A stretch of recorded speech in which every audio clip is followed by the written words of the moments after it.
I'd love for you to follow along on Transaction Desk. So if you can, maybe minimize the video portion, and then you can see your screen and my screen at the same time. So it's just helpful. And by the time you're done today with this class, you should have your Transaction Desk set up. You should have a template built, and you should know how to start a transaction and use Authentisign right in Transaction Desk. So we're going to cover a lot in a little bit of time, but I hope that it will all make sense to you. All right, so we're going to start sharing my screen. Give me 1 second here, and we will get going. Okay, so this is Transaction Desk. Let's see. Somebody is writing in the chat. Oh, okay. Thanks, Tara. So this is Transaction Desk. Some of you have received an email from me yesterday. If you had pre-registered before, yesterday, like noon, you received an email about how to log into Transaction Desk. So I hope you were all able to do that. It's really funny. I sometimes joke that the hardest part about Transaction Desk is actually logging into Transaction Desk. So I want to show you that there are a couple ways to log in, and sometimes it just doesn't work. So this morning I tried to do my single sign-on, which what that is from AAR Online, like if you go to AAR Online and do the single sign-on, it helps log you into everything through AAR. I was unable to sign in that way today. So I just launched Transaction Desk here, and it worked perfectly. Another way you can log in to Transaction Desk is actually right on, if I move us out of the way here, right on your MLS. So if you click more, you can click Transaction Desk, and that will take you to Transaction Desk. Mine is not going to work today because I didn't do the single sign-on, and I'm already in a different way. So there's two ways. You can do it MLS, or you can go to AAR Online and do the single sign-on or launch Transaction Desk.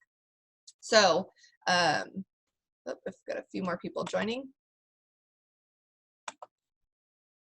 All right. So I logged in. Hopefully you all have logged in to Transaction Desk as well, and we can follow along together. The first thing that you will see when you log into Transaction Desk is the agent dashboard.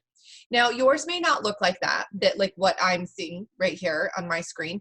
Yours may look a little different, but it's easy to change this around. So I want everybody to go to this little lock in the right-hand corner and click on that lock. You have just unlocked your dashboard. Now, some of you might say, well, what the heck is the dashboard, and why do I need it, and how am I going to use it? As you start to become more comfortable and more familiar with Transaction Desk and the tools that you use in it all the time, this will make more sense, okay? For me, I've got my transactions, I've got my forms. I would like to put my templates on my dashboard so that it's easy access if I need a template. So I'm gonna click it and I'm gonna drag it. You can only do this when it's unlocked. Okay, if I use Authentisign all the time for everything, I'm going to click and I'm going to drag. Okay, so there's my Authentisign. Let's say I want easy access to documents, which we're going to go through in just a minute, what documents are. Then I'm going to put it down here. Okay, and then you can always move things around. So if I need to create a new transaction and I want a quick action to that, then I can add it there. Okay, I'm a little OCD with how I lay things out, so if I want to move things around so that it's pretty, I can do that. If I want to move things around to just ease of use of what I use most often, I can do that as well. So this is something that will be fluid for you and that you can play around with as you get more comfortable and what you use on a daily basis. So know that you can change, you can add, you can take away from your dashboard. That's the most important piece when we're talking about this today. So if you've played around with your dashboard and you've moved things around or you've added things to your dashboard, once you're done, you want to click that little lock again and lock it up.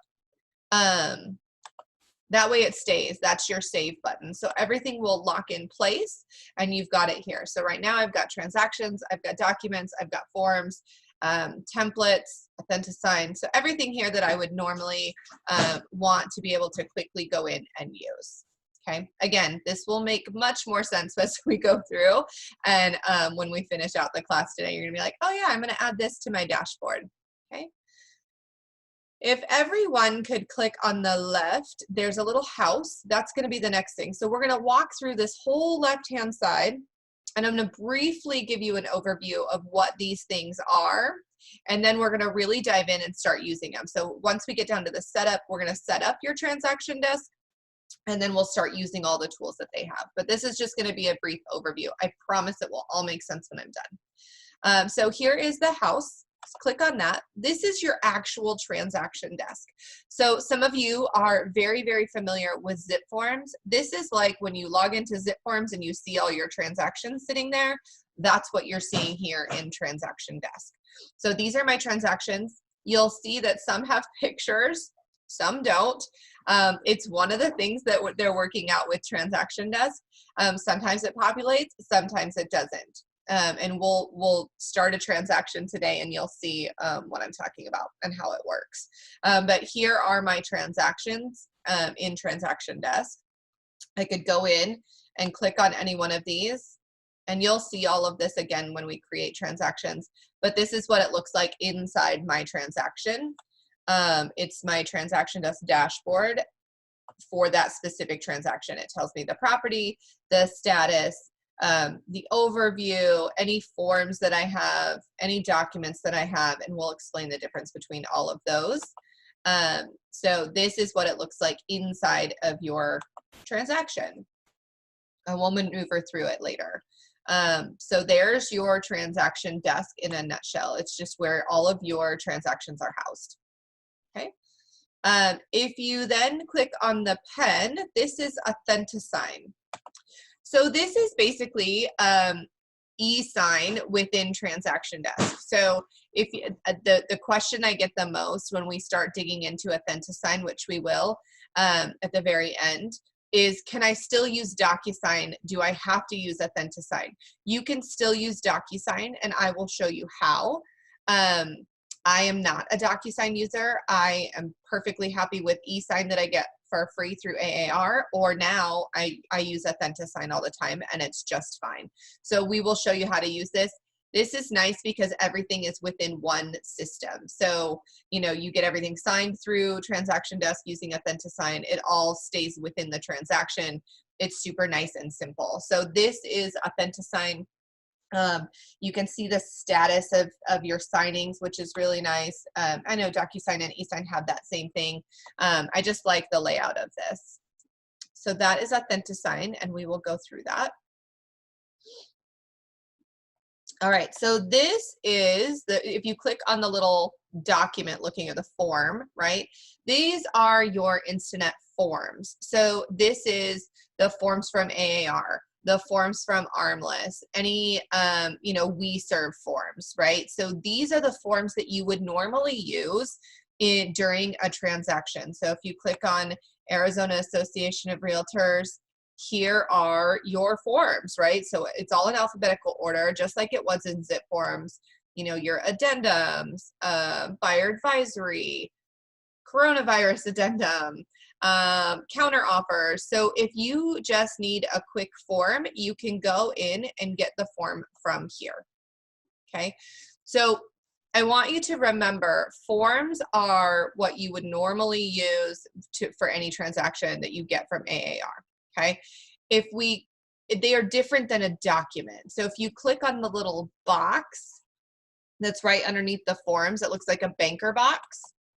If you click on that, this is your doc box. So these are documents. And the way I like to explain the difference is a form is, you know, what we all use. A document is something very specific. So for us at DeLex, I like to use the example of the affiliated business disclosure. So DeLex agents need to fill out the affiliated business disclosure on all of our transactions. Well, that is a document that is brokerage specific. So that's how I kind of keep the two apart. Forms are what we all fill out that are provided for us. And then documents are more brokerage specific, realtor specific, if it's a specific document that you need done, okay? Next is your task manager. Everybody click on that. It kind of looks like a calendar, ready to flip over. This is your task manager. So as you start to build transactions and create tasks for yourself, these things will happen. So, you know, open escrow, it's all the tasks that need to be done, okay?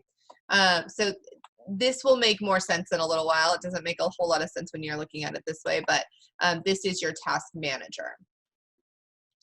Next is your Insta Fax. Click on that. We don't dive into Insta Fax a lot because not a lot of people really fax anymore. There are some cases where you will need to fax, but it's not super common, so we don't really dive into the fax, but know that you can fax from here. We just don't do it a lot, so I don't dive into the fax. All right, the next one is contacts.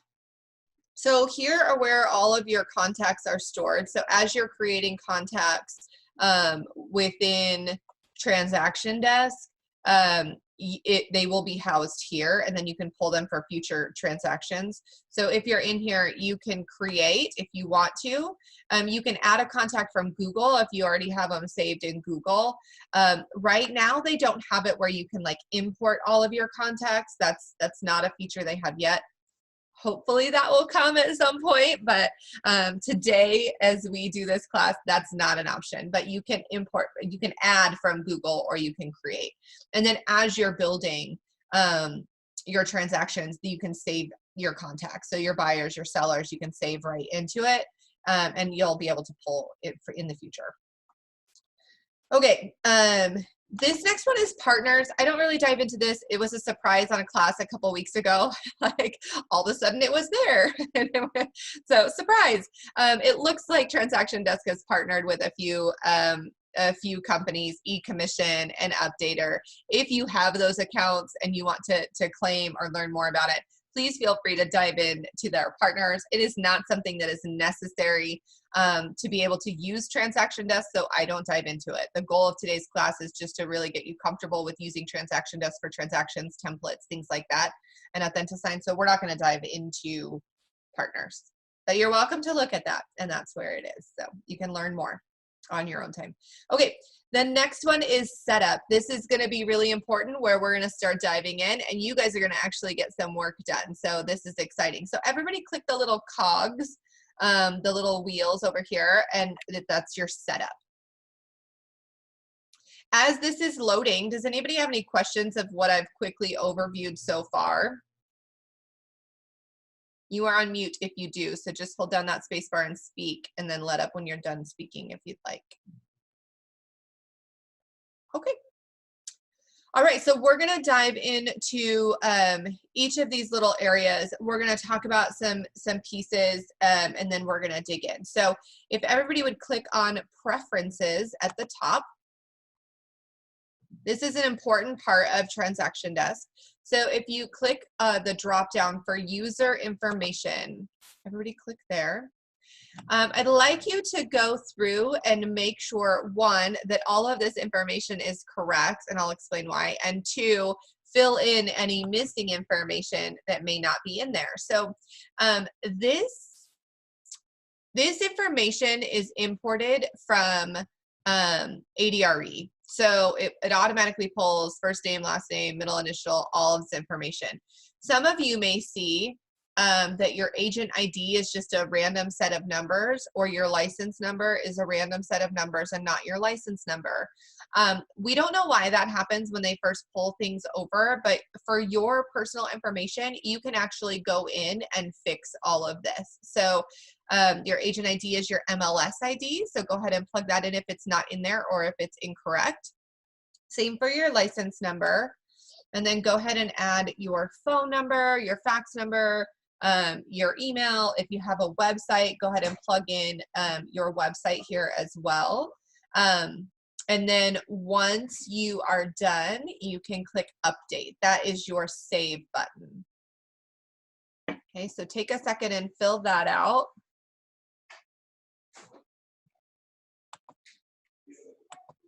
Everybody good? Okay, so we're gonna hit update and we'll be good to go there. So it says user information updated. I'm all set. I'm gonna just close that up. And my next one is office information. Now this one's interesting. Everybody click that open. You can't edit anything in here, but I'd like you to take note if something is wrong. And typically we do see that information in here is incorrect. So your office ID may not be your MLS office ID. It might just be a random set of numbers. And the same for your office license number. So when we create our templates, it's going to be really important to make sure that we put the correct information in your template. Easy fix, it's not that big of a deal, but I just want you to know, to be aware that this may be incorrect back here, and it's fixable, just not in this point. All right. So the next one is your email signature. So drop that box down and go in and put in your information, anything that you would like at the bottom of your email signature. So your name, your realtor, your company, DeLex Realty, your phone number, whatever you would like in the email signature. Go ahead and put that information in now. And then be sure to hit the update button. And you may think, well, I don't really know that I need an email signature. When you are sending authentisigns and documents or forms to be signed over to your clients, this will be in there. So save yourself some time and just put it in now, so you don't have to put it in each time. So go ahead and put in your information. Once you're done, make sure that you hit the update button, and that's your save.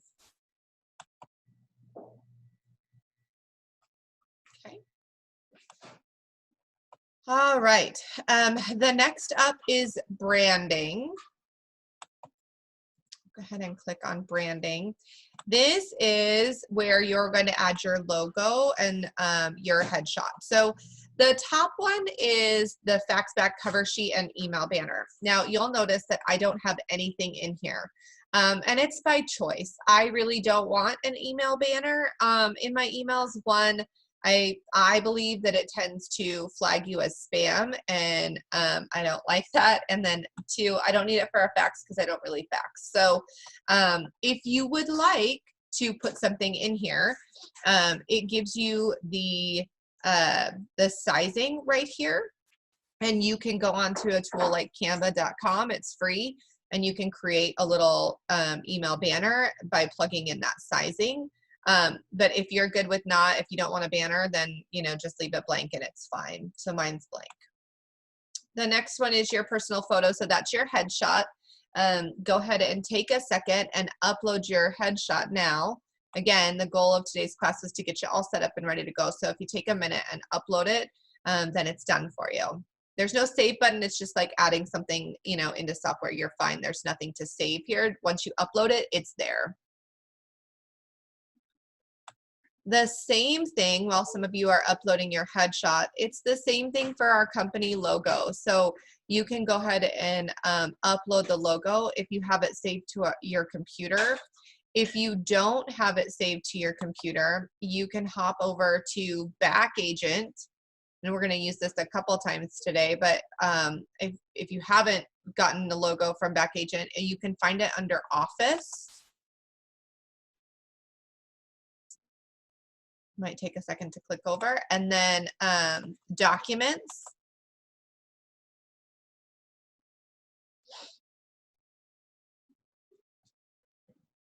It's just a little slow today. If once you go to Office Documents, and then there's going to be a spot that says DeLex Logos, and you can click on the logo and save it to your computer. So that's an easy fix, and then you can upload it into Transaction Desk. So I'm not going to wait for that to go, but that's where you can find it. And then the last piece of preferences, while you all are uploading all of that. The last piece of preferences is just the login. Please don't mess with this today. I want you to be able to still use Transaction Desk as we're going through this class. But it allows you to put in your current password and then change your password if you need to.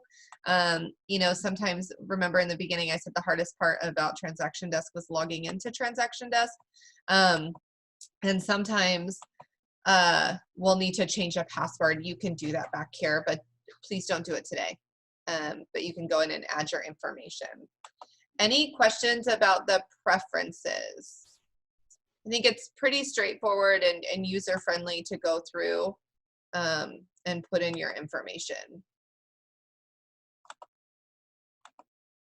Okay. I'm going to just go ahead and use the back button. You can get back to where the home screen that we were on by either using the setup or the back button. I'm just going to arrow back. So we are in the setup still. We just did preferences. We're going to briefly talk about some of these things just so that you know that they are there. We're not going to dive deep and change anything, but let's go through it really quick. Program settings.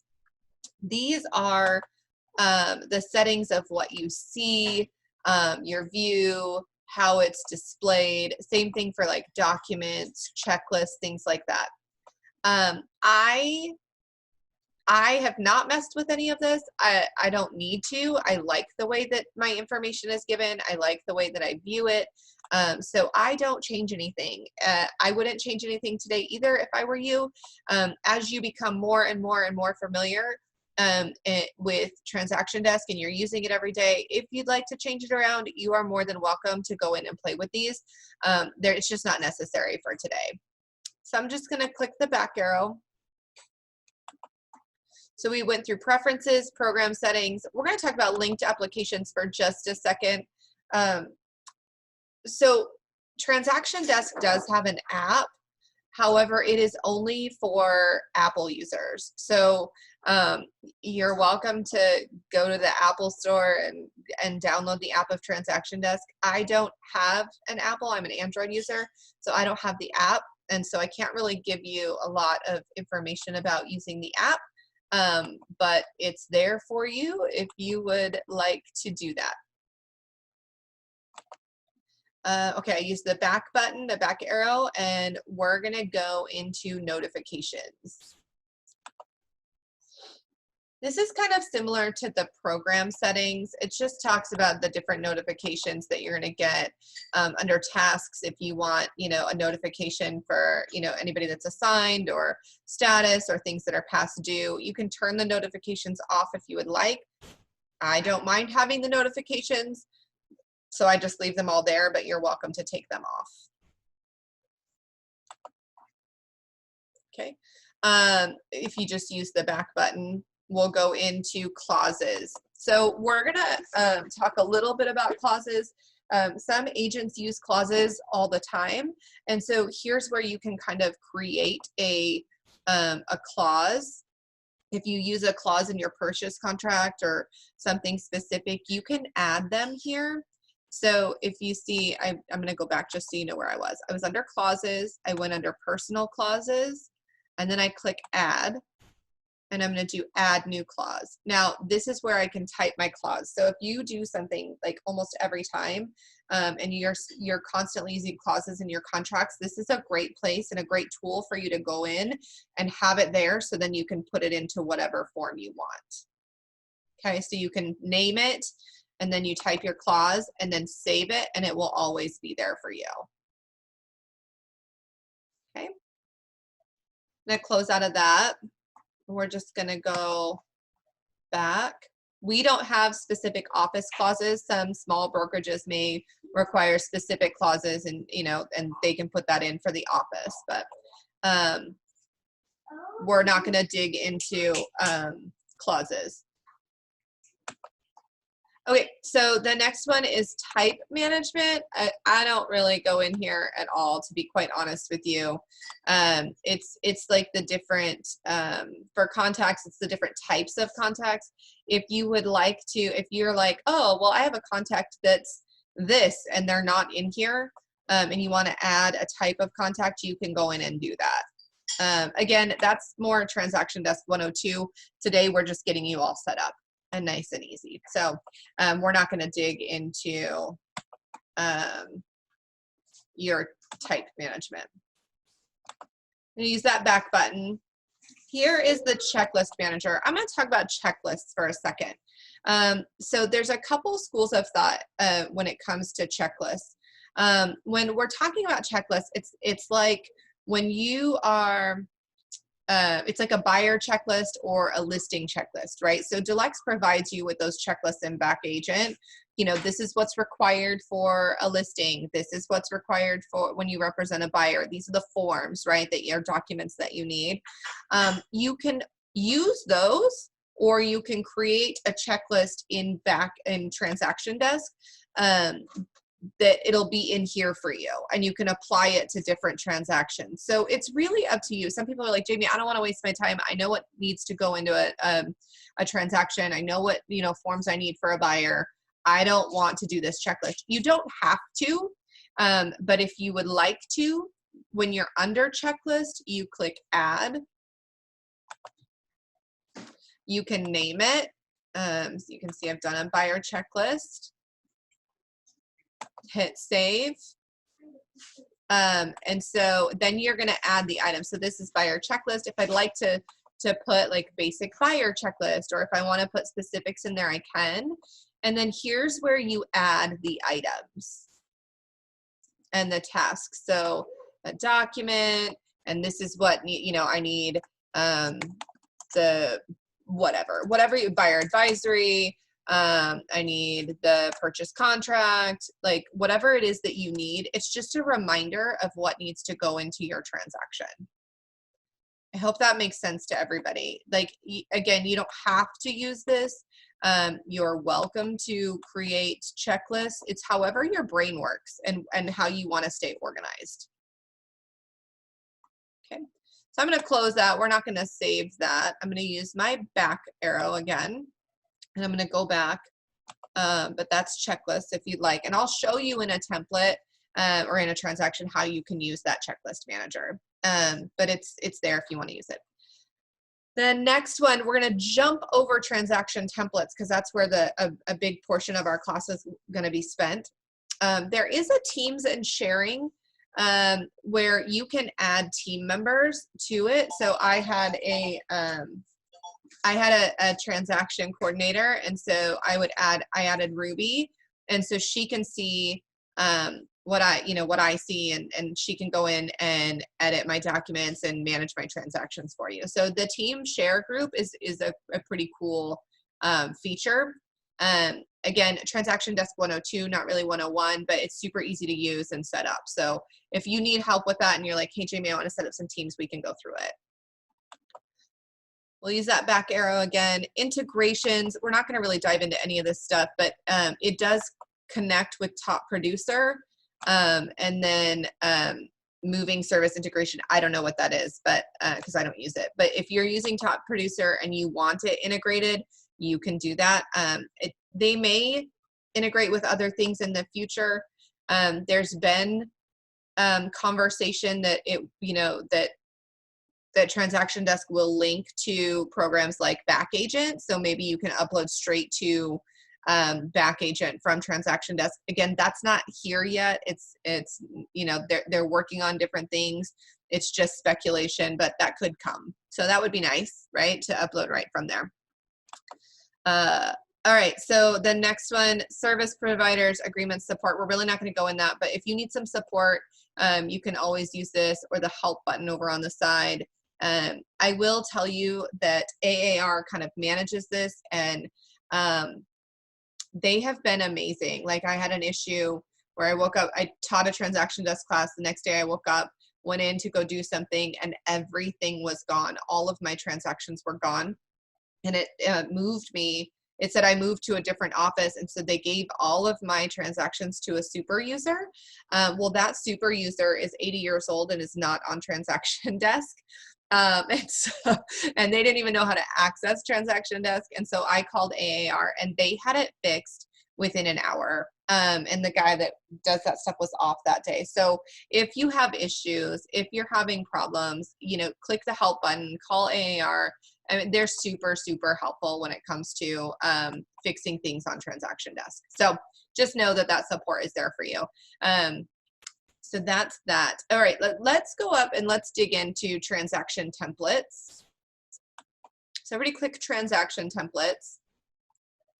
And we are going to create a buyer template. And you can see I create a lot of buyer templates in these classes, but the reason I use buyer templates is it's got the purchase contract and some other things that it helps me show you how to use and set up the transactions as well as the template. So we're going to do a buyer template today. If you've taken my class before and you're like, Jamie, I've already set up a buyer, and you want to set up a listing transaction, feel free. The process is the same. It's just different documents, of course. So you're more than welcome to set up whatever template you need. So we are all in transaction templates. Yours may look blank because you don't have anything, or you've played around and you have some templates if you've taken classes before. But for today, we are going to add a transaction. So we're going to go over a template. We're going to go over to the right, and there's this add button. You're going to click that, and it's going to say create at the top here, and we're going to name it. So we are doing a buyer template, and I think today is like 4/28 maybe. Yep. So then we're going to pick what type of template it is. So it's, commercial, it's condo, property management, residential lease, residential listing, residential purchase, right? So there's also vacant lease, listing, sale. So residential purchase is what we're doing today. Now, there's a couple things that we talk about when we talk about buyer templates or listing templates. So some people want to do very specific templates, and some others just want to do a basic template with anything and everything in it that they might use.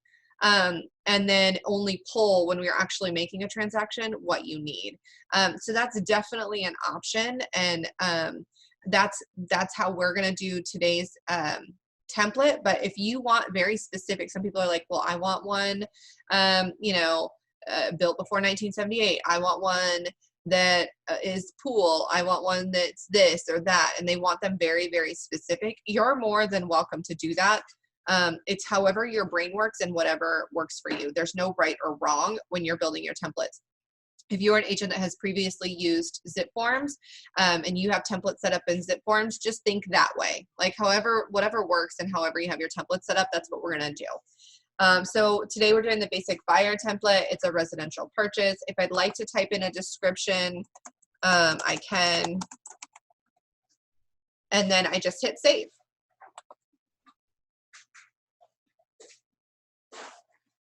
So there is the start to my template. It says the detail, it's got the name, the type, and the description. You can always edit that if you made a mistake, and then update.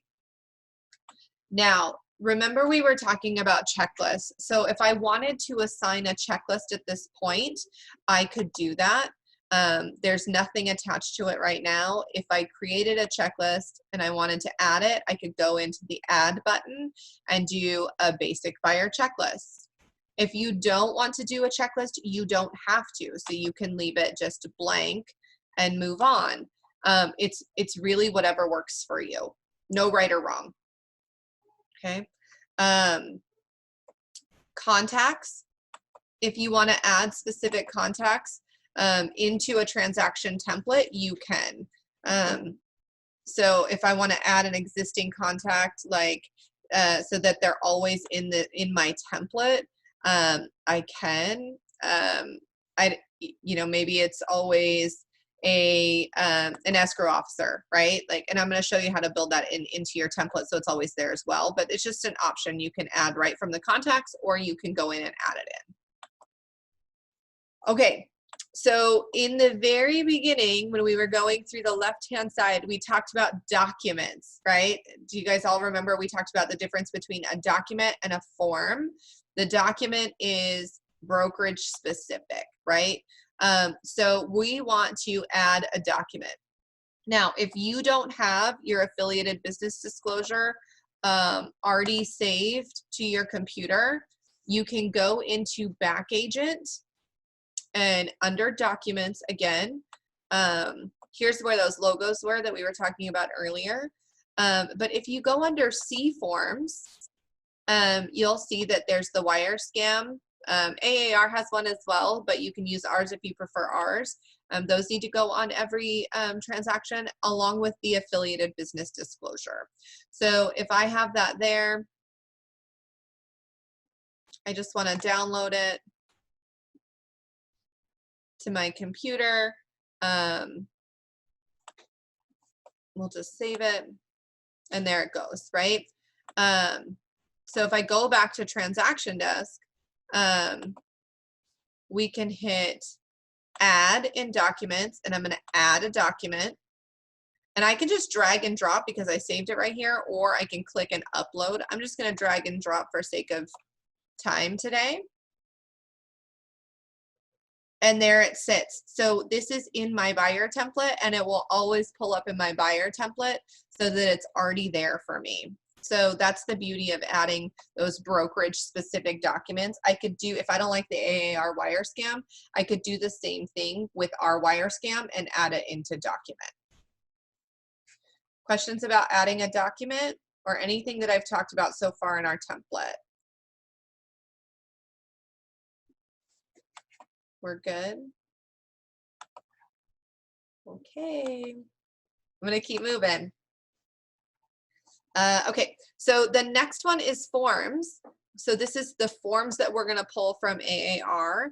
So if you click on that little add forms, that plus sign, we're going to add these forms to our basic buyer template.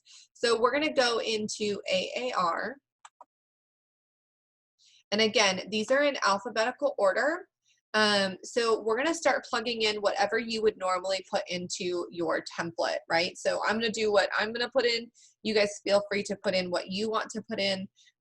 Be sure though that you plug in that purchase contract because we're going to go through that together. So I'm going to throw in a couple addendums because, you know, in my basic buyer template, I want those in there.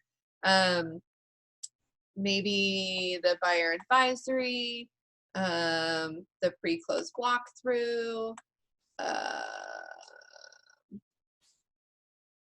maybe right now I want the coronavirus addendum. Maybe I'll throw in a couple counter offers.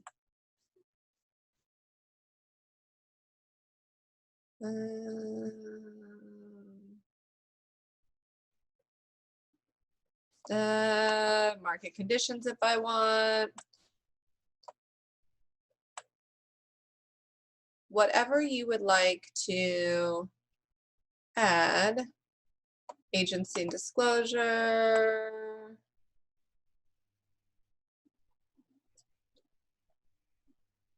Residential purchase contract.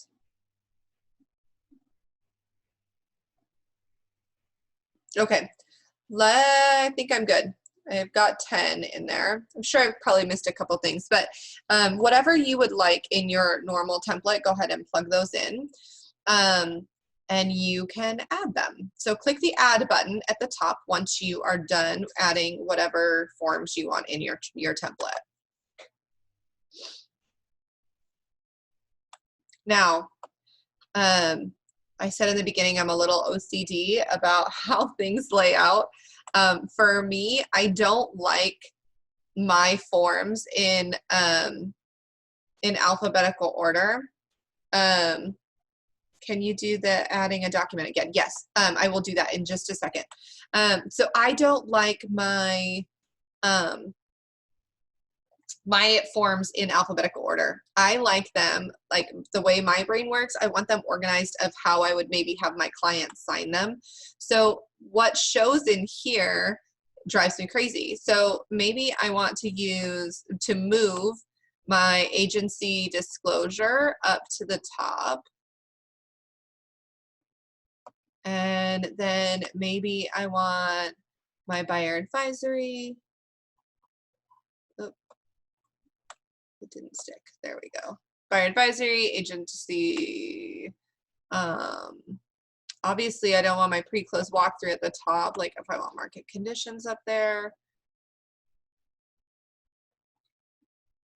Okay, so you can move, my point is you can move things around, right? So that however you, if you know, okay, I always use these things and I like them to sign in this order, right? It's a comfort level for your clients. This is how I set it up. So you can do that under forms. Let's go back really quick to the documents and folders. So it's right above. So if I want to add a document like the affiliated business disclosure, or let's do the wire scam, the wire fraud. So you can click on it. We're gonna go to the plus sign to add a document. And we're gonna click add document. So this gives me my option. Now, because for the sake of today, I don't know if I have the wire on this computer.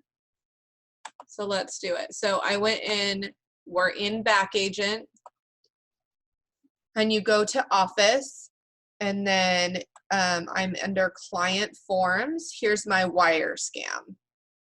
Okay, so I'm gonna click on it. I'm just gonna download it. And it'll go to my downloads, and I'm just gonna save it. So here it is. Let me go back. I'm gonna do this one different this time. Let me add this person. Okay, so I'm gonna click here to add it. And if you go up, like, cause I just did it in my downloads, here's my wire scam. Click it, open it, and it automatically adds for me. So it's very simple. You're just adding it. It's just, you have to go add the document and then upload it into this section, and it'll always stay as a document in your template. So I hope that helped. Okay, so we've got our forms. Now, you know, this is great. We've got our forms in here as a template, but it's really important when you're setting up a template to go through, and the whole reason we do templates is to make our lives easier, right? So if everyone would follow along and click on the purchase contract, we're gonna go in and you're gonna make this your actual purchase contract template, right? So it's gonna make your life easier when your clients do want to write an offer, that some of this information is already plugged in and will always be plugged in. And then truly you can change it if you wanna change it for a specific transaction. So there are some agents that are box checkers, right? So they always check these boxes on every transaction. There are some agents that don't check the boxes, okay? It's completely up to you. But if you are a box checker, go in and check off the boxes right now, because then in your template, it will already be done for you and you don't have to do it every time. That's the beauty of a template, right? Okay, so then we're just gonna keep going down. Again, this is a template. You know what you typically do or typically write in. So, you know, there are agents that always write the same verbiage in next to the earnest money. If that's you, go ahead and type that in now. Or the start of it, just as a reminder, so that when you are going in and filling out your purchase contract, those things are there. And then we're just going to go down the line and select any boxes that you would normally do. Again, you can always change this when you're in the transaction. So if it doesn't apply, if you're like, typically the earnest money is, you know, done through a personal check. Most of my clients do personal checks, or most of my clients do wire transfers. You can go ahead and click that and then just unclick it if it's different. Okay. You want to go down here, whatever you want to put in, go ahead and do that now. If you always put verbiage about refrigerators or washer, dryer, again, you can always take it off. But if it's something that you're consistently doing, go ahead and do that now. As we're going through, if you guys have questions about what we've covered so far, or anything, you can ask now. It's a good time.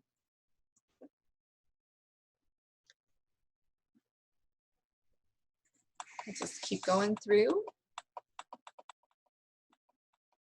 Type of financing, if you typically deal with, you know, conventional and you just want to mark it so that it's always marked, go ahead. Appraisals. Again, just mark whatever you would normally do.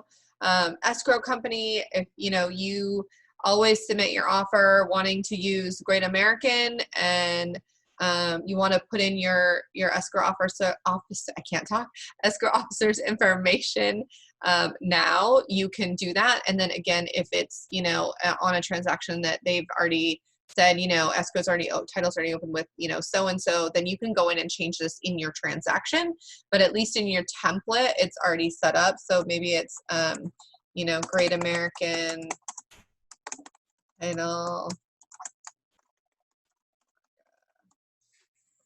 right? And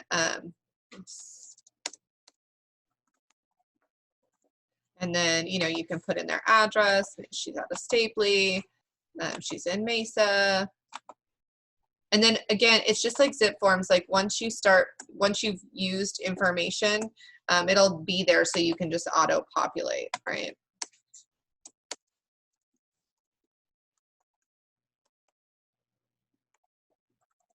So go ahead and plug in whatever information you have for them. Okay. Just makes your life easier in the long run. As we keep going through, anything else that you want to go ahead and check off?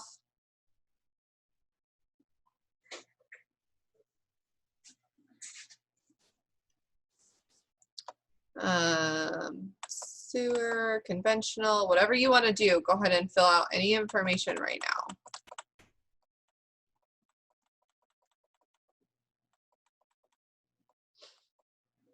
Home warranty, obviously we have two great home warranty companies, so you know you can fill in if you're always talking to your clients about a specific company or you know a plan, whatever, go ahead and fill in this information now as well.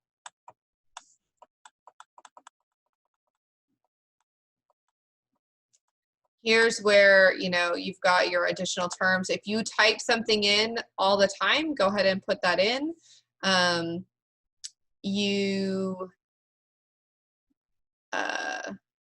If some people put lines here, if you're the person that puts lines across, go ahead and do that. You can always take it out if you need to. Okay. If you add a clause, if you always type in the same thing and it's a clause, and when we were setting up, you know, I showed you how you could put, you know, templates for clauses, it would be here. So you would pick your clause that you would want to put in, and then you would add it. I don't have a clause in here, so I can't do that, but that's how you would do it. So it's right here with the little pencil and the square, that's your clause. So if you want to add a clause in here, you can, that you've already set up as a template, which is really nice. Okay, we're gonna keep going. Okay, we're gonna go down to the bottom. So obviously, you're gonna put in your information, right? Your MLS code, your license number. DeLex is our firm name. And then whatever office you're out of. I happen to be out of the Chandler office. So there's that. And then the Chandler, some of you might be out of Chandler and don't have that address yet. So if you'd like to follow along, if you're in the Chandler office, which is being built out as we speak, thank goodness. So it's Chandler, 6170 East Chandler Boulevard, number 14.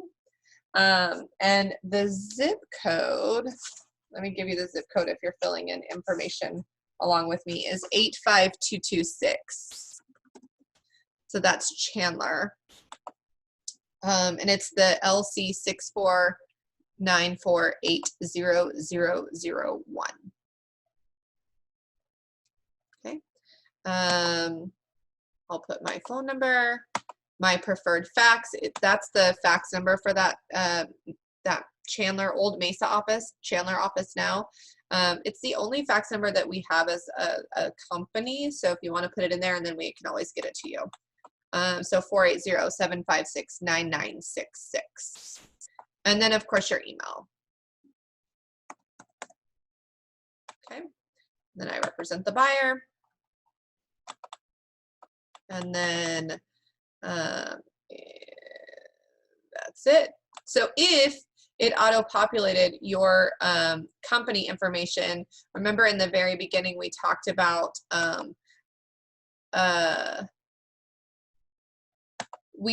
if it was wrong, this is where you would fix it. So if it auto-populated and it had the wrong, company information, that's where you would just go in and fix it. But we just did it in our template, so we should be good to go.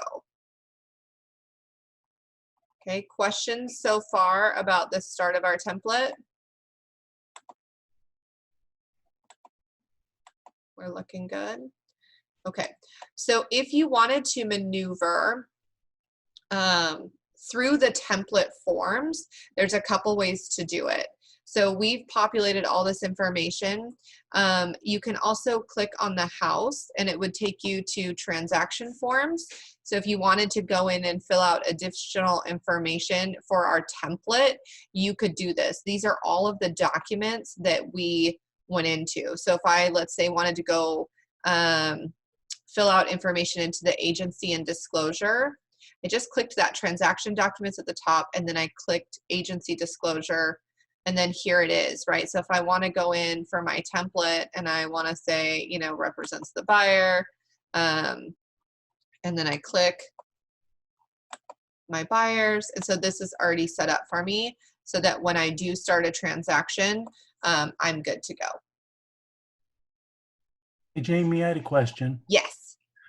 So on that page 9 of the residential contract, in Yes. zip forms, there was a way to type in the MLS ID, and then it would auto-populate the address and the listing agent's information. Gotcha. Is there a way to do that, or? So you're in the transaction, right? Not the template. Because right now this is just a template to use for every transaction. Okay. Yeah, but it will, so it's different when we actually get into the transaction. Remember that, like what you're asking, because what will happen is it's going to pull, I'll show you where, but it'll pull from the MLS, the seller's information and the listing agent when we go to do the transaction itself. So this is just a template that we'll use for any transaction in the future. Okay, but there will be a way that I don't have to type in all the seller's broker ID and all that. It's going to be amazing. You'll love it. Okay, great.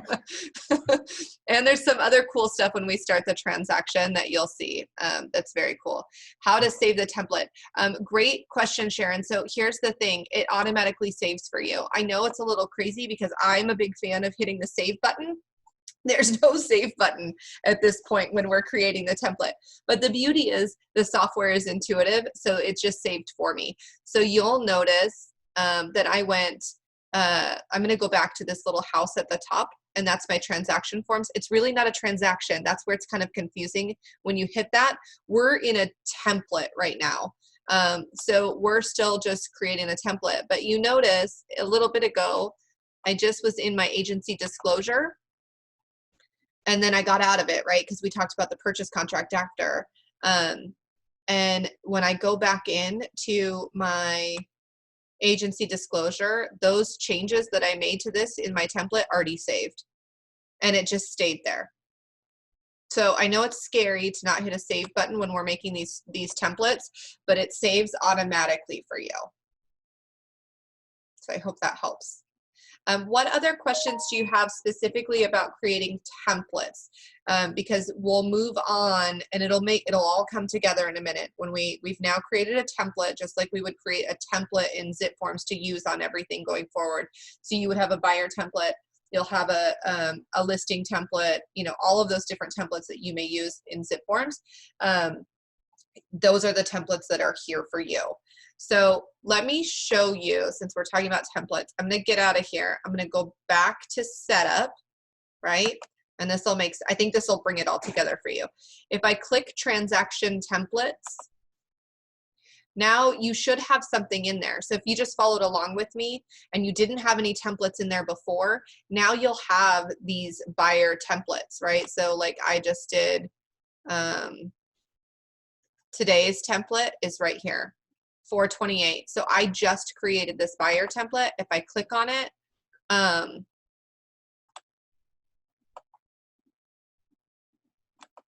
it's got everything that we just did. So it's got my wire scam disclosure in the documents. It's got my affiliated business disclosure. And then it's got the forms that we did. So it saved automatically. So here's our purchase contract that we went in and checked the boxes in, right? And we went through this. So this is already saved in my transaction template. Does that all make sense? It just kind of stays there for you. Okay, so if this all makes sense, everybody click the little house on the left-hand side. And that's your transaction desk, right? So we now have set up our transaction desk with our, information, our headshot, our logo, all of that. So it's pretty, right? And we've got all that stuff set up. And then we've created a template. Well, that's all great, but what happens when we actually have a transaction, right? So since we're talking about buyers, what happens if we have a buyer and they're ready and I need to go in and start a transaction, okay, with everything that I need? There's going to be two ways to start this transaction. The first way I'm going to show you is not going to work for me today because I didn't do the single sign-on. But I guarantee you, whether you're following along on this first way and it works for you, or you're following along on the second way, we're both going to actually do the exact same thing. Our starting point is different. Okay, so don't panic. I promise it will work out. Okay, the first way that's not going to work for me because I didn't get to do the single sign-on today because I was having trouble with my my sign-on and my password for single sign-on for some reason. The first way is actually in transaction desk, so or in MLS. So if it's okay with you guys, I'm just going to use this listing because it's right here. I went in and just pulled an office listing, but if you were to pull in an MLS number, and we can do that too, but if you pull up an MLS number, right next to that MLS number is a little arrow down. Okay, so it's got this little arrow down and you can click transaction desk. Okay, if I were to do this today, if some of you are in MLS and you want to follow along this way, go ahead. Click transaction desk. For me, it's going to take me where I can't sign in. If it proves me wrong today, I'm going to laugh. Yeah, see here it takes me because I didn't do the single sign-on. It's wanting to me to re-sign in again. Okay, but I don't want to re-sign in again. We're gonna end up with the same results. So if you went into MLS and you clicked this and you clicked transaction desk and it took you to transaction desk, stay where you are. Okay, don't put anything in yet. I'm going to go to transaction desk and I'm going to start a new transaction and we're going to end up at the same point. Okay, so we were on the house. We're going to click this little add button at the top, which is create a transaction. Now, if you were doing it from MLS, you probably have something that looks very similar to this. Okay, but there's some key points that we have to do. Otherwise, if we don't do the right thing right now, it's going to mess up your transaction. You can always add it. It's always fixable, but to follow along for today, this is going to make sense. So we're going to do the name. So I'm big on doing addresses. So 11241 East Emelita is our information. 11241. I'm just going to put Emelita. Okay. So this is how I'm going to name mine, right? I think I spelled it wrong, but that's okay. This is the important piece. It's not required. It's completely optional. But if you don't select a template, nothing will come over in your forms. You can always go back and select a template later, but for the sake of today, this piece is important. So whatever buyer template you created today, that's what I want you to use right now. So template, I'm going to pick my buyer template that we just created today. And this is important. Okay, so that I've got my name of my transaction. I'm going to use my buyer template, and then I'm going to pull from MLS. So here's my armless. It's a residential listing. And my MLS number, if you guys are following along, is 606-0052. 606-0052. Okay, so we've got our name. The template is there. I imported data from Armless, and I am the buyer's agent, right? So see where it says here, add me as, and I am the buyer's agent. Now you'll see a little checkbox here that says wizard. Just leave it checked and I'll show you what the wizard is. If you don't like the wizard later, you can uncheck this button when you do transactions, but I'll show you what it means, okay? So if everybody's looks similar, you all have a template in here. This is the most important part, and that you've pulled from MLS. Go ahead and hit create. Dun, dun, dun. Oh. Sometimes it doesn't work and you have to do it again. I don't know why, but in transaction desk world, 2 times is a charm, not 3.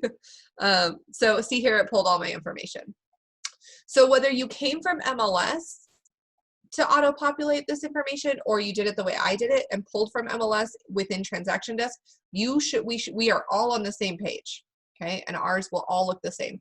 This is the wizard over on the right-hand side. It's just a quick way to maneuver through transaction desk. If you don't like it, don't use it, but I just leave it here because I can maneuver quickly sometimes through it.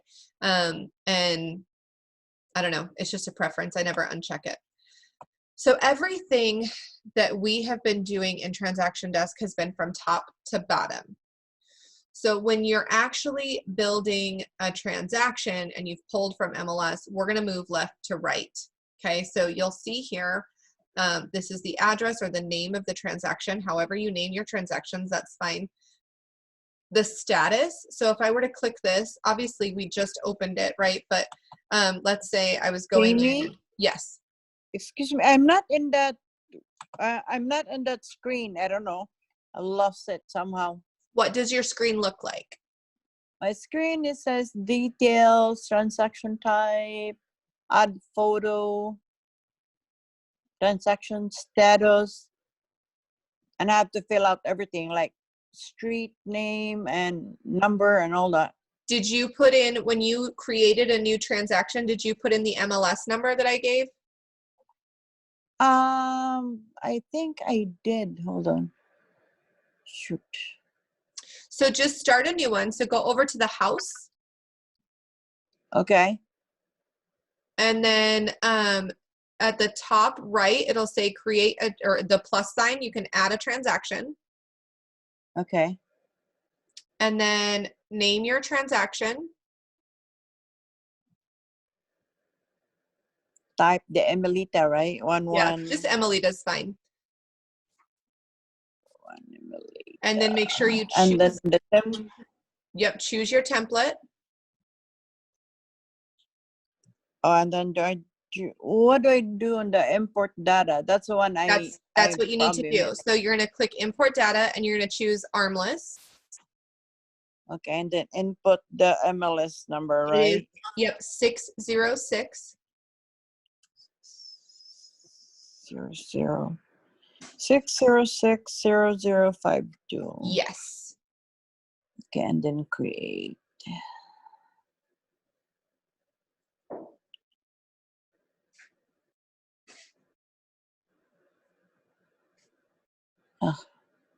Did it say no? Now I'm on, it's still loading, but now I have the same page as you do. Okay, Thank good. you. Yeah, absolutely. Perfect. Okay. So so again, you can change the status of your transaction. We opened it. If you want to change it to active, you can change it to active. However you want to organize yourself, you can do that. So if you'll look here, this pulled automatically from MLS. So it's only as accurate as as what the listing agent put in, right? So sometimes things are inaccurate, but whatever the listing agent put in the listing, that's what's here. So, you know, sometimes school districts are wrong. Sometimes, you know, so just double check that this information is right. Obviously, you want it all accurate. So it's got the list price. I would not put in the purchase price, the balance of the mortgage. Don't put any of this information in for right now. It's just not necessary, and you'll see why in just a second. But it's not going to populate, like the purchase price is not what you're putting as the offer price. Okay, so you can go in and after it's complete, fill out some of that information. But for today and for right now, you don't need it. So we're going to click next. We've made sure everything's fine. It's a residential purchase. It's open. All my information is accurate. We're going to click next. Okay.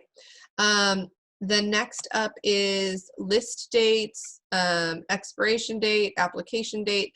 Again, I mean, you can go in and you can put the offer date and you can put an offer expiration if you want to keep track of all that information.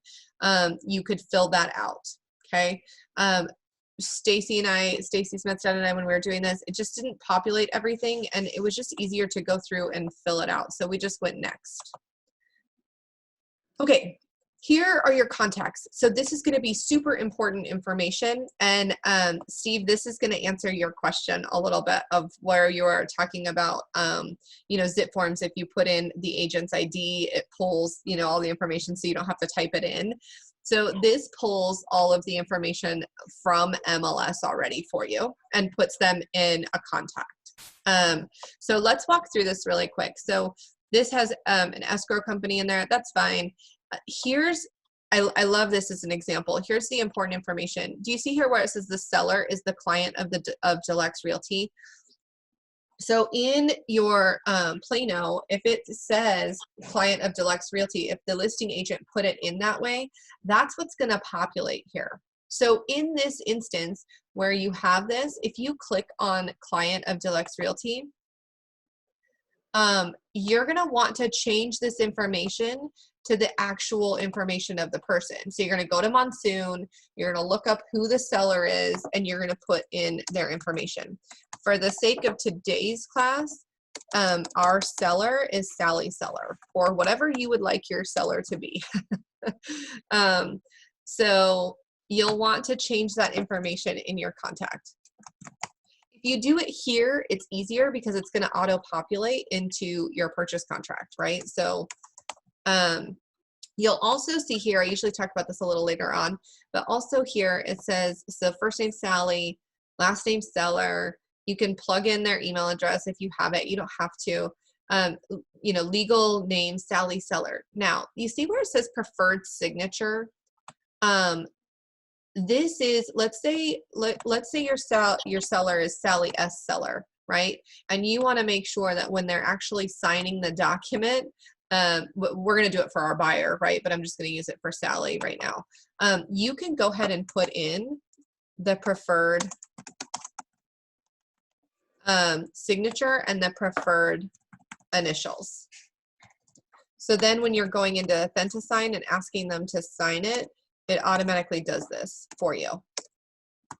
Again, this information is the seller. We're representing the buyer in this instance. So, you know, we may not have all that information, but I'm just showing you why we're in here. Then we're gonna hit save. Okay, so we have a seller, we have the listing broker, we have the buyer's broker twice. So we're gonna want to delete one of these because it's in here twice. Sometimes it duplicates. So if you see that, if you have DeLex Realty in there twice as the buyer's broker, you're gonna delete one of them. Okay, so I'm gonna click on the little stoplight things, the bubbles over here, and I'm gonna click delete. Are you sure you wanna delete this item? Yes, because they're an extra contact, they don't need to be there. Okay, so I have my listing agent, Teresa Parks, and then I have myself. What I don't have in here, who am I missing? I'm missing my buyer. Okay, so we're gonna add this contact. So I'm gonna add my buyer. You can add it from an existing contact if you have worked with this buyer before, or we're gonna create a new transaction contact. So everybody click create new transaction contact. We're gonna pick the type. So she's gonna be a buyer, and today is Betty Sue Buyer. Getting super creative. So Betty Sue Buyer is my contact. Don't put in an email address for today, for right now. I'm going to show you why in a few minutes. Don't put in an email for your buyer. Her legal name. We'll do Betty S. Buyer. Preferred signature. Again, this is where you can add in what you want that to be so that you make sure it's correct. And then I can type today, we will be amazing. Okay, if I want it BSB, whatever. So you'll see here there's also an add to address book.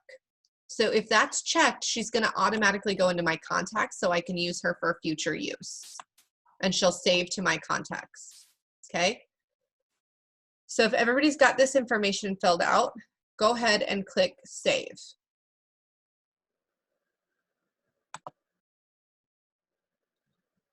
All right. So we have our contacts. We have seller, we have listing broker, buyer's agent, listing agent, and our buyer. So everybody should be at the same spot. Before we move on, I'm going to show you, because it's up on my screen, there's a save and exit button right down here at the bottom. Nobody hit it. I just want to show you that it's here.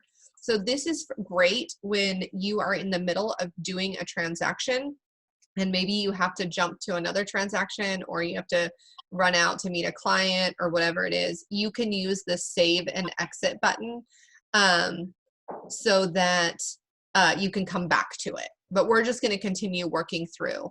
Any questions up until this point of creating our contacts?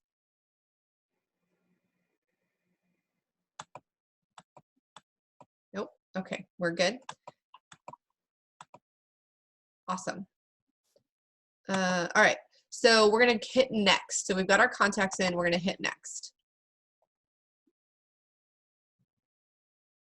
Okay, so this next one is our forms, right? So it's pulled because we selected the buyer template. It pulled all the forms and the documents that we had. Basically, in this point, it's the forms, but it's got the forms that we had in our template. So there's a couple things you can do here.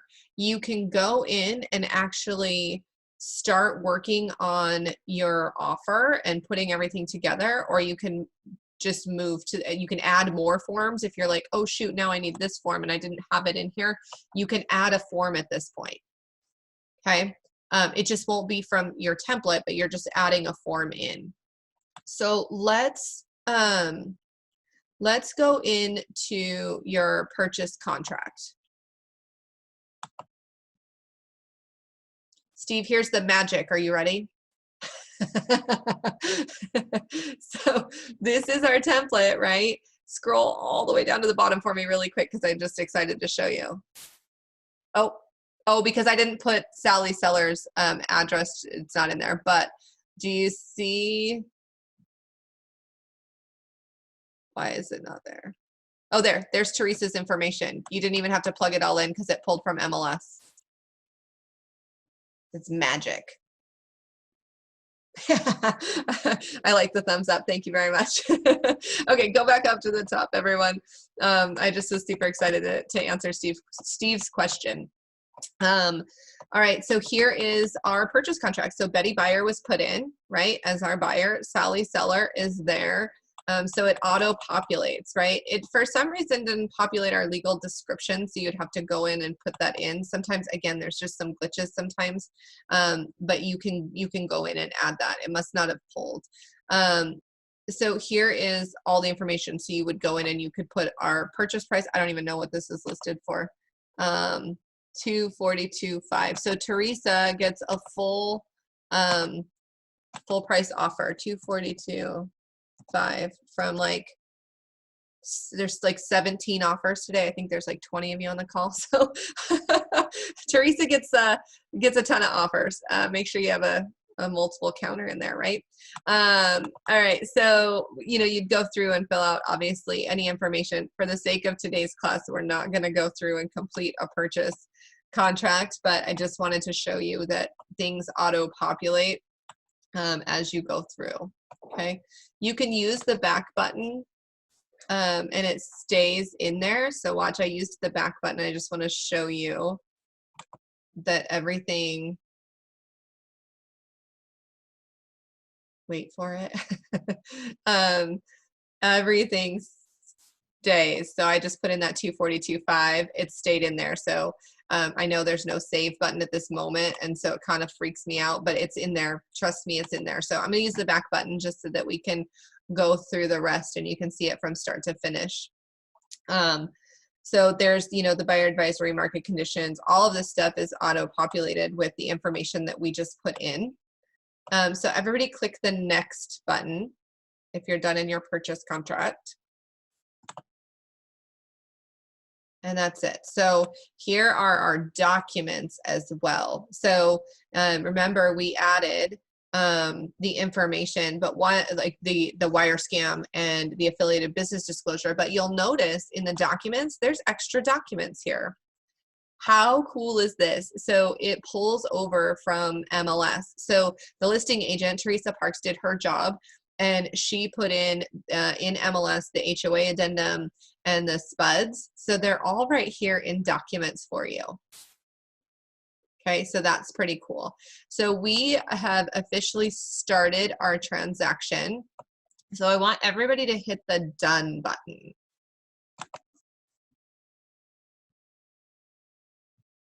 Bam. So now we have our purchase, right? Our purchase contract. So here's our purchase contract. Anything that you want, that you would need to use form-wise, it's all there for you. And then again, your documents are over here. Okay, so let's say you've completed all the forms that you needed to use. So, your buyer advisory is done, your agency and disclosure is done, everything is done, and it is ready for your client to sign. Well, how the heck do you go from here to have your client sign? So we're going to walk through that in just a second. I want to pause for a second and make sure that there are no questions about how we got to here. Because so far we've set up your transaction desk, we set up a template, now we've created a transaction. The next step is signing, but I don't want to lose anybody. So if you guys have questions about how we got to this point or questions about what we're looking at, please feel free to ask right now. It's a good time to pause and ask. If not, we'll move on. I just want to make sure I don't leave anybody behind. Okay, you're all just excited to get to the signing, right? The good stuff. All right, let's go. We'll just keep moving on. I'm going to take you, there's a couple ways to get to a signing. You can use the wizard here on the right and go to signings. I don't want to do that because I want to show you, I mean, you can also go up here. Oh, nope.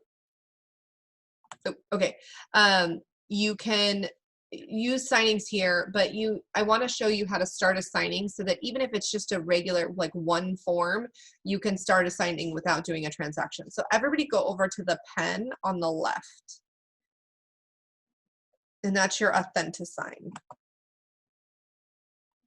Okay, so here, we saw this in the very beginning, right? Here's a bunch of different signings that I have.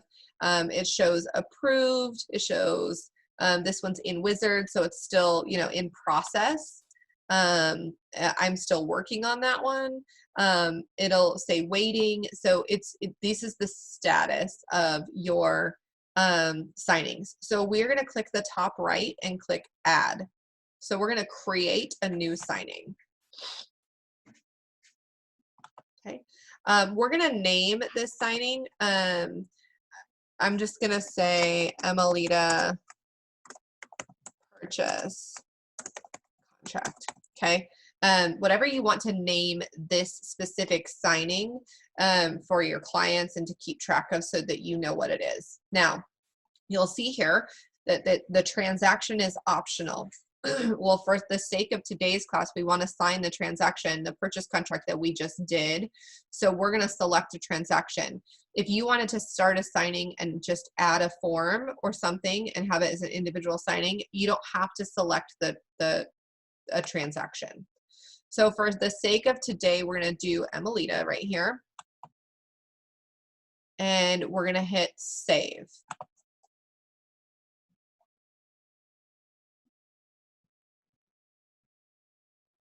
Okay, so this is the start of our signing, and this is where we're going to need to add information. So we're going to walk through this step by step. So the first one's details. This is the signing name that we just assigned.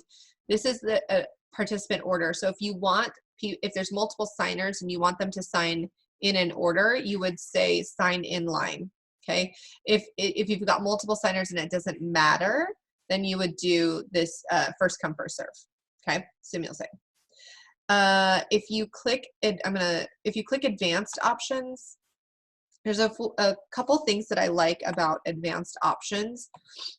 One is you can, set an expiration date on a signing if you'd like, which is kind of nice. The other one is the reminders. So I've had clients in the past where, gosh, you just feel like you are constantly asking them, please sign, please, I really need you to sign, please sign. And you feel like you're hounding them. So here you can send a reminder. So you can set it where you send a reminder in, 4 hours. The 4 is the shortest, the quickest reminder. And then you can repeat the reminder every, however many hours. Or never. So, I would hope that you're not having to request and remind them for 72 hours or 48 hours, but it's there if you need it. So for today, we're not going to set any reminders and we're not going to set an expiration date, but I just wanted to show you that it's possible and it's a feature in here in the advanced options. Okay, the next one is participants. So everybody click on participants. Now, here are the participants that we have in here. And we're going to select that we want Betty S. Buyer to sign, or whoever you put as your buyer, okay? And then she's going to be a remote signer. You can also do in-person signer. You can set them as a reviewer or just a CC, okay? So, but for today, we want them to be a remote signer, and you're going to add. So click add at the top, and that's going to add them to the signing. Okay, now you'll notice purposefully on my part that there's this little red exclamation point, right? Click that guy. And it'll tell you what's wrong. This participant is missing required information. So click OK. Remember when I told you to leave out the email address? This is why, because I wanted you to see what happens if there's information missing. So you'll want to go in and you'll put your email address, because I want it to come to you today so that you can be the signer and see what your client will see in the future. So realtorjamiec@gmail.com, whatever your email address is, go ahead and plug that in. If you want this to update the contact information, you can select this box so that when you have them saved to your contacts, it'll save it here as well. Okay, so you can update that. I'm not going to, because I teach this class a lot and I want them to not be in there. The other thing is, you'll notice at the bottom, there is, let me make this a little smaller so you can see it. There is this custom invitation email subject and text. This is in the contact information. So I don't like to fill this out here, but if you were to type in a subject and an email here, it would always send when you send an email to that client. Okay, that would be the subject and the email. We're not gonna save that today. We're just gonna save it the way it is, and I'm gonna show you how to actually, when we're sending the signing, type in what you need to. So save participant, because we added our email address. We know it's going to come to us for the sake of today's class. Okay, so our participant's good. Our little exclamation point is gone, so we know that Betty's information is in there and she is good to go to sign. The next step is our documents, putting our documents into our signing that we need. So this is everything that we pulled over, right? So for the sake of today's class, I'm not going to do everything. I want to do the purchase contract because there's some key elements on there that I want to show you. I also would like to do the affiliated business disclosure. If you didn't bring in the affiliated business disclosure, that's okay. Or you did the wire scam, choose the wire scam instead. But I want to show you some things about these two specific documents or forms. So that you can see how to design your authentic sign. So select what you're going to sign and click add.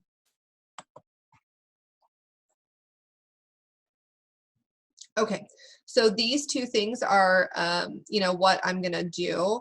And then I'm just gonna hit design.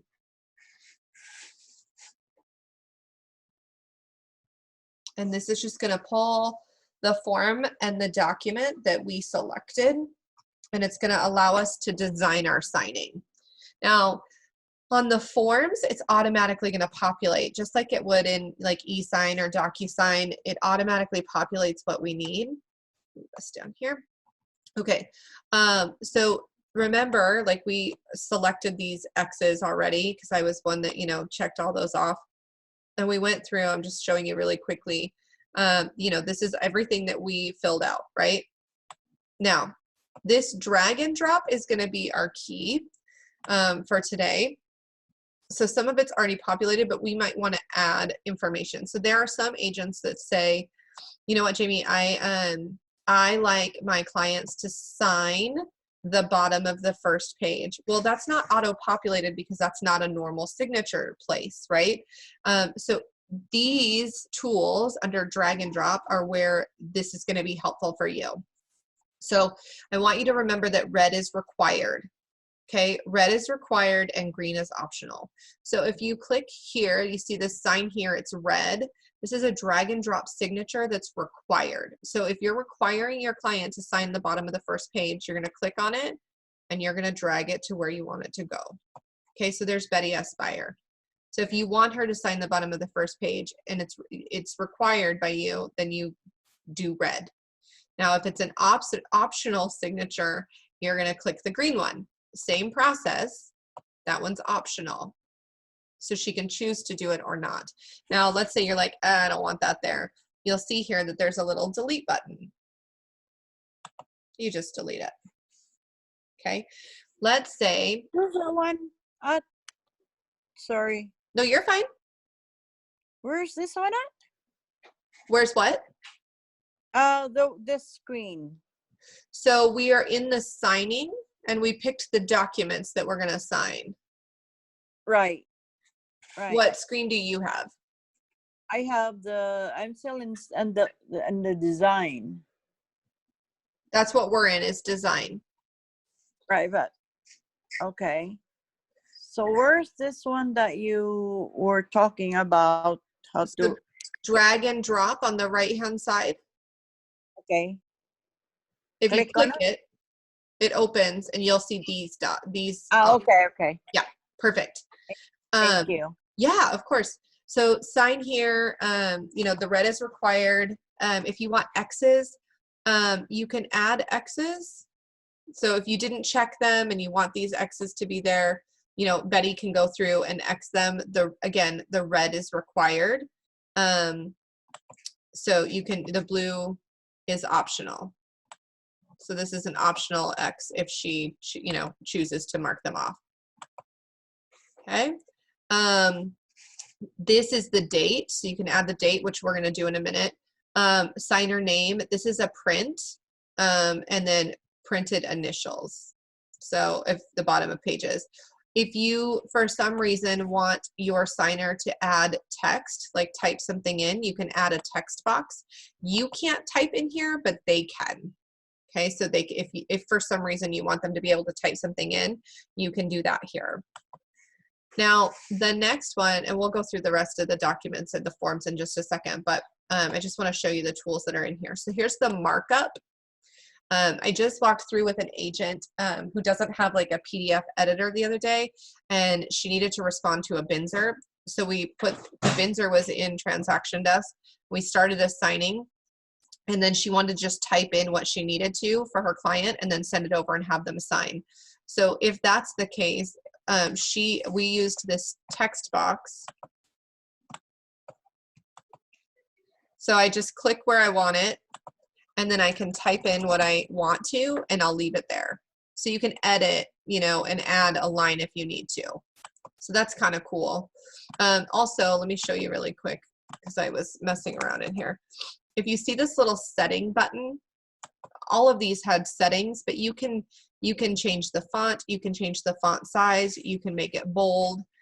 So there's some editing you can do with the text boxes as well, which is kind of cool. You can also, this is a highlight, you know, so if you want to highlight something, you can go through and highlight your document. If you don't want it there, you just delete it. The pen, you can mark up things if you need to. Okay, do a signature that way. So these are the different tools. It's just, you're just gonna play, right? Play around with it, do a couple test documents to get comfortable. So let's go through these forms really quick. So we have Betty signing at the bottom, right? And then, you know, you'll see here that the initials are already in there. Okay, all this is in there. Everything's right, we're good to go. Oh, wait. So it auto-populates these two buyer initials, right? So it can't be constructed prior to 1978 and later than 1978, and we don't want them to initial both. So you choose which one you want, and then you delete the other one. So you just click on it and delete. Okay, so line 181, 182. If you accidentally made a mistake and you're like, shoot, I deleted the wrong one, you just click on it and move it. Okay, so you can always move these around. And then you just keep going, make sure everything is correct. We're good to go. All the initials are there. All my boxes are checked. My signature, the date. These are all on the forms, right? And they're auto-populated. Well, when you get to documents, documents are like brokerage specific, and so it's not intuitive in knowing what needs to be done. So this is where you're going to have to do some work, whether it's the wire scam that you pulled from, you know, back office or back agent, or the affiliated business disclosure. You have to fill in these spots. So we're going to take this signer name and we're going to drag and drop, and that's the printed name. Okay. And then we're going to take the sign here, which is red. We want it red because it's required. And we're going to put her signature there. Now, some people are like, well, I want a date as well. You can go ahead and drag and drop the date. Okay. Hope that makes sense to everyone. So if we've got everything completed, we're all done, and we're good to go, we can move on to the next step. If, let's say, it wasn't just one buyer, let's say we added 2 contacts. So we've been using the signer as Betty Buyer. If we had another signer, another buyer, we would click up here in the top right and select their name and go through and do the same thing if we picked multiple clients to sign. Okay. Questions about designing your forms and your documents while you're in Authentisign like this? Questions about the tools that are in here? I just gave you the main ones that we, you know, use all the time. But if you have questions, go ahead and jump in. Nope. All right. Okay, so go ahead and hit next. Hold on. Yep. Where did you get the date though? It's under the drag and drop. It looks like a little light bulb, and like it's next to the print. Like, oh, that's okay. Yeah. Thank you. Yep. Okay, so we're here. Now remember when we talked about the contacts and you could type in an email address and an email and all of that, or a subject line in the email, and we didn't do that, right? So before this goes out to my client, I want to make sure that I put something together for them so they know. Some people say, well, you know, it doesn't matter because I'm in constant contact with my client. You know, I just want to send it over. Well, then you would just hit send.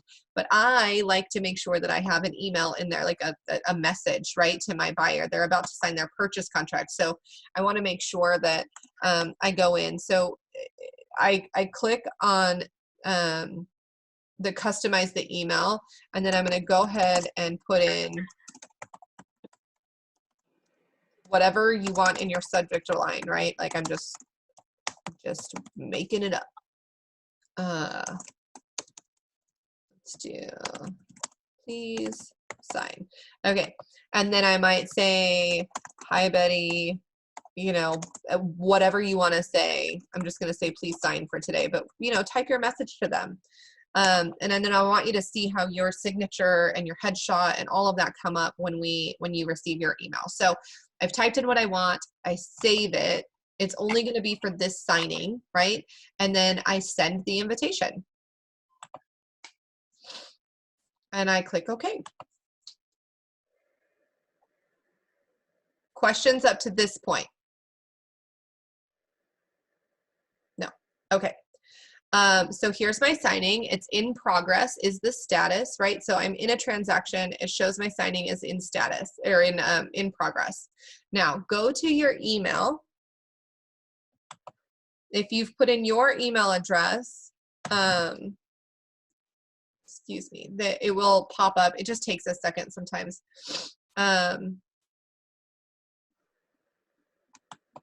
Maybe. Wait for it. It should pop up in your email as well.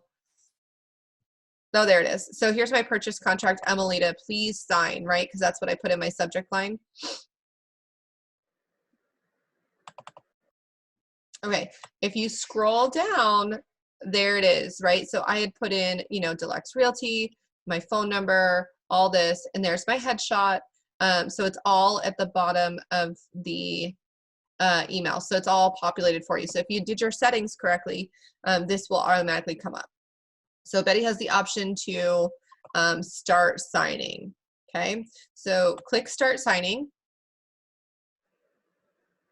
And it's just like eSign or DocuSign. You're going to go through, they're going to click on, you know, everything that you populated for them or that populated.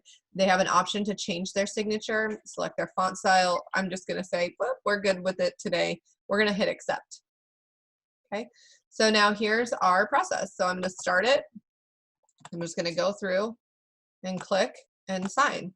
And you can do the same.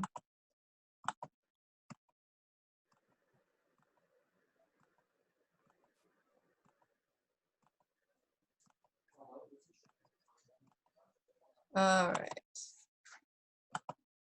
And we're good, right? So we're going to complete the signing. It gives them an option to create a password in the future. You know, if they want to, they can. For the sake of today, we're going to say no thanks. And this is what they get. Thank you for using AuthentiSign. This is what they see. Okay. So everyone go back to Transaction Desk and click the house for me.